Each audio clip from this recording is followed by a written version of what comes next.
আমাকে অনেকেই বলে যে মাসুম ভাই, আপনি জমির মালিকের নাম্বার দেন না, জমির ভিডিও বানান। জমির মালিকের তাহলে নাম্বার কেন দেন না? তো আমি তা একজনকে বললাম যে ভাই, এই 1 বছর আগের ঘটনা। এই সিরাজদি খান ইমামগঞ্জ একটা এলাকা আছে, ওইখানে একজন মানে জমির মালিক, সে তার জমি বিক্রি করবে। তো এখন আমারে বলতেছে যে ভাই, আমি তো জমি বিক্রি করব, আমার ওইখানে 10 শতাংশ জমি আছে। আপনি যদি জমিটা দেখতেন আর আমার একটা ভিডিও বানায় দিতেন, তাহলে আমি আমার জমিটা বিক্রি করব। আমি কি ভাই, আমি তো ঢাকা থাকি, তাহলে আমার তো পক্ষে আইসা আপনি ভিডিও বানায় দেবো, কিন্তু জমি দেখানো তো সম্ভব না। কয় তাইলে আপনি আমার নাম্বার দিয়ে দিয়েন, আমি দেখাবো জমি।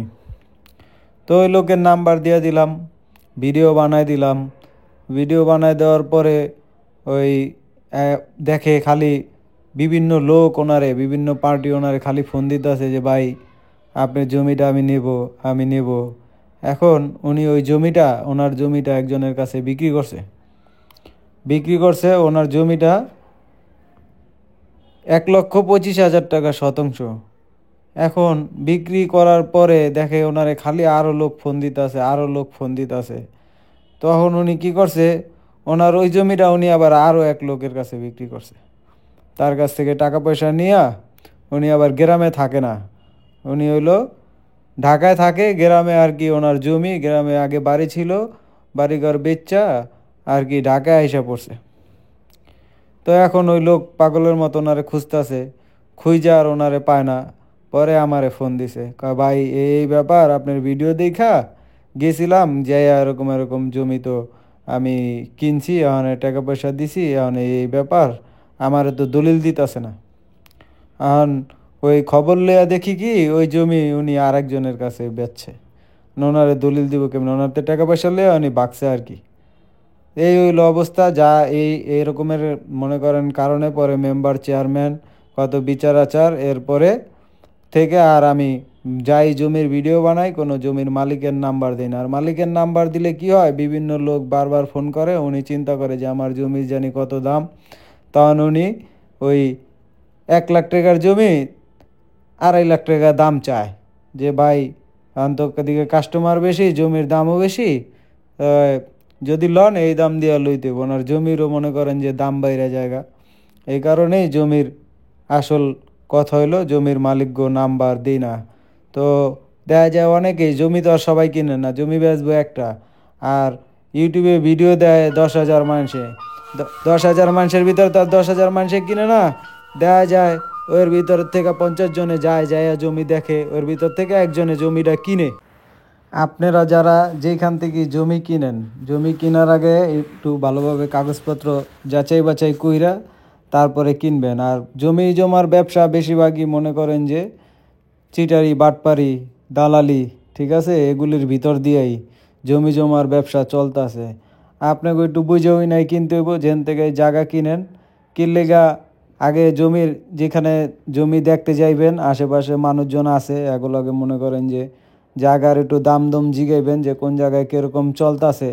কিনলে গা সবাই চিন্তা করে যে আমার জমিটা আমি বেচুম, 2 পয়সা বেশিতে বেচুম। বা অনেকে জমি বেচবো না, তারপরে কয় যে হ্যাঁ আমার জমিটা বিক্রি করুম। তো হ্যার জমিটা বিক্রি করব, মানে মনে করেন না, ওই ওই এলাকার মানুষের কাছে তো আর বেচতে পারবো না বেশি দামে। বেশি দামে বেচতে হলে বাইরের মানুষ অথবা দূরের মানুষের কাছে বেচতে হইব। তখনই হ্যাঁ কী করে, দূরের একটা মানুষের কাছে কাস্টমার ঠিক করে। তো ওই কাস্টমারের কাছে কয় যে 5 লাখ টাকার জমি 7 লাখ টাকা, বা 7 লাখ টাকা, এই এলাকা আরও বেশি দাম আছে, আপনি যদি নেন এই দামে নিতে পারেন। তো এরকমের মনে করেন যে 5 লাখ টাকার জমি 7 লাখ টাকা দা কিনা, পরে তো জমির দাম বাড়ালো, আশেপাশের মানুষ যখন শুনে যে এই জমিটা 7 লাখ টাকা বিক্রি হয়েছে, তখন হ্যাঁ গো জমির দাম আবার 9 লাখ টাকা চায়। কথা বুঝছেন, এইভাবেই জমির দাম জায়গা বাইরা। মানে আপনারা যে যেই জায়গার থেকে এই জমি কিনেন, একটু দেখা না বুঝা ভালোভাবে কিনেন আর কি, যাতে জমির দামটা যাতে না বাড়ে, গরিব মানুষ যাতে জমি কিনতে পারে। অনেকেরই তো মনে করেন যে 20-30 হাজার টাকা বেতন, অত বেশি বেতন না, এই 20-30 হাজার টাকার ভিতরে আবার সংসার খরচ আছে। তো সংসার খরচ মরচ দিয়া দেওয়া যায় মাসে 5,000-10,000 টাকা বেড়া সঞ্চয় করে। এই সঞ্চয়ের পয়সা দিয়া মনে করেন যে 7-8 বছর পরে একটা জায়গা, কোনো জায়গাটা গ্রামের বাড়ি একটা পয়পলাপানের লেগে ভবিষ্যৎ করতে চায়। এখন মনে করেন যে এই জায়গাটা কিনতে যায় যদি চিটার বাটপারের কাছে 5 টাকার জায়গা 60 টাকা দিয়ে কিনে, মনে করেন পড়ায় মড়ায় কিনবো, এনে যে অ্যাপার্টমেন্ট হইব, এই জায়গায় হইতাছে, এই গার্মেন্টস ফ্যাক্টরি হইতাছে, এই জায়গায় ডুপ্লেক্স বাড়ি হইতাছে, অমুক হইতাছে তমুক হইতাছে, নানান রকমের গল্প দেখায়া পরে মনে করেন যে 5 টাকার জমি 60 টাকা বেচ চালায়। এই 60 টাকা দা কিনা ওই বেটা তো তখন চিন্তা করে না, বেটার তো অ্যাডভার্টাইজ করে আলায় মনে করেন 60 টাকা দা কিনা এরপরে দেয় আর হাতে টাকা পয়সা নাই, ওই খালি জমি খালি পড়ে থাকে, পরে আর ঘর দুয়ার তুলতে পারে না, কে লেগে আর বেতনই তো অল্প। এই অল্প টাকা আরও 5-7 বছর পরে আস্তে আস্তে জমাইতে জমাইতে এবার বাড়িঘর করবো, বাঁচবো না মরবো কোনো ঠিক ঠিকানা নাই। স্বপ্ন তো দেয়া লাইছে যে এনে ঘর তুললে ভাড়া হয়ে যাবো, 30,000 টাকা ভাড়া পাইবেন, 2 রুমের ফ্ল্যাট, হ্যাঁ, নানান রকমের স্বপ্ন। না, এটা হলো, যাই হোক, মানুষের পটু কথায় পইটা জায়গা কিনেন না, জায়গা কিনলে একটু দেখা হই না, কমের ভিতরে কিনেন, যে জায়গায় জায়গার দাম যা আছে তার চাইতে যদি কেউ সমপরিমাণ দামে অথবা একটু কম দামে বেচে, তাইলে ওই জায়গাটা কিনবেন। বেশি দাম দিয়ে জায়গা কিনলে দেখা যায় ওই জমির দাম আরও বেশি বাইরে, জায়গা পাশের জমির দাম। এরা চিন্তা করে যে অমুকে তো বেচছে 7 লাখ টাকা, তাহলে আমারটা তো 9 লাখ টাকা চাইলে 7 লাখ টাকা বিকাইব। এই হলো অবস্থা, কথা বুঝছেন? যাই হোক ভাই, মনে কিছু নিয়েন না, গল্প আর কথা বলতে বলতে আইসা পড়লাম আজকের জমির কাছাকাছি। এখান থেকে মনে হয় আর 1 কিলোমিটার সামনে গেলেই একটা জমি আছে। এক লোক ফোন দিছিল, জমি আর কি দেখতে যাইতাছি আপনাকে লেগেই, আগে আমি দেখি পরে আপনারা দেখেন। তো ওইখানে জমির দাম আর কি 2 রকমের, একটা হলো কম দামি জমি, একটা হলো বেশি দামি জমি। মালিকানা জমি মানে প্লট করা যেটা, এটার তো দাম একটু বেশি থাকবো, আর যেটা মনে করেন ক্ষেতের জমি, ওইটা তো দাম একটু কম থাকবো। তো ক্ষেতের জমি মনে হয় সম্ভবত আমারে বলছে 2,35,000, আর প্লটের দাম বলছে 6,20,000। কত ডিফারেন্স!